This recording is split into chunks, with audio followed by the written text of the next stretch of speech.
Ayan na, ito yung ginawa natin na ducted aircon. I-check natin yung error history niya sa indoor. Yan. Pindutin natin matagal to. Yan, lalabas yung maintenance speed setting, maintenance outdoor unit. Yan, error history. Error history RC. Ito, indoor unit error history. Tingnan natin kung anong lalabas. Yan, U4. U4 yung error.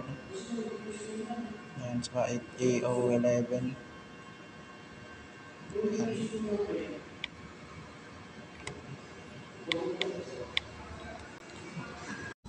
Ito, U4. Nagkakaroon siya ng U4 error. Ngayon, ayan o. Matagal din namin i-troubleshoot, mga 3 linggo rin. Ngayon lang nagkaroon ng solusyon. Yan, yan yung amperahe niya. Punta tayo sa loob. Yan. Ang brand niya ay Daikin. Yun, malamig na dito po. Ayan. Ayan, na dito naka-test operation tayo. Ayan.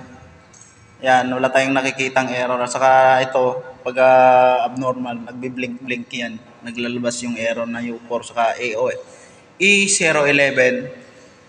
Basta iba't ibang error siya. Meron ngang lumabas na C9 eh.